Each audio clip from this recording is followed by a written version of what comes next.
Živijo, po mojem je bil to eden izmed najbolj requestanih videov poleg apartment tura.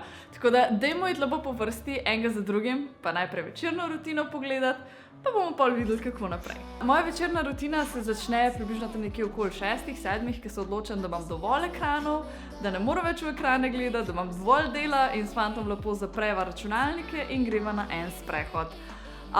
Takrat ponavadi enostavno predebatirava, kaj se nam je dogajalo čez dan, odklopva od vsega dela, pač res cajt za naju, ponavadi greva še kje pojesti vmes, ali pa si doma pol skuhava večerjo, ali pa greva k kolegom jest, ali pa oni pridejo k nama, v glavnem nekje tle vmes se zgodi hrana.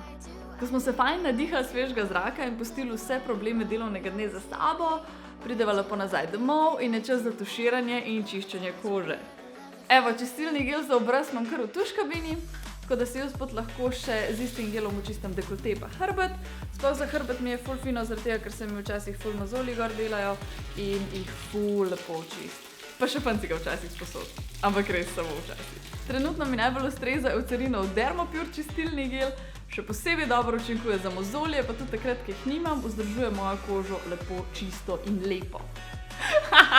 Ok, sorry, mogla sem, tako pač jaz gledam v realnosti, ko pridem izpod tuša. Zdaj je čas, da odstranimo ves ta make-up dol in to najlažje narediš z micelarno vodico, tralalala, lepo daš to vse dol. Nadaljujem potem z Dermopure tonikom, da odstranim še tiste res zadnje nečistoče, ker včasih, če se ti zdi kljub temu, da si že vse odstranila, nekaj malo še zmer ostane. Zdaj pride pa moj najljubši izdelek in to je Eucerinov Dermopure serum za obnovitev kože, ki poskrbi, da je moja koža amazing in flawless tudi v najbolj stresnih situacijah. Uporabljam ga zvečer, ker vsebuje celo vrsto koristnih kislinic, ki pomagajo odstraniti odmrle celice in obnoviti kožo. Je pa ful pomembno, da si pol zjutraj naneseš gor dnevno kremo s faktorjem proti soncu oziroma na nek način zaščitiš kožo pred soncem. Ker po teh izdelkih je koža majčkeno bolj občutljiva nanj, tako da dajmo paziti svojo kožo, no, sonce je tako, ni se za hecati z njim. Evo, še umijem si zobe in to je to. Potem si ponavadi pogledava kakšne serije, prej sva bila obsedena z Narcosi, zdaj sva pa začela gledati drugo sezono Silicon Valleyja in sva ratala totalno obsedena, sploh za naju dva, ker sva oba dva v tem nekak startup svetu, oba dva delava v startupih in je tako taka lahkotna, hilarious serija za zvečer pogledati. In potem se okoli polnoči premakneva spat. In to je to za mojo večerno rutino.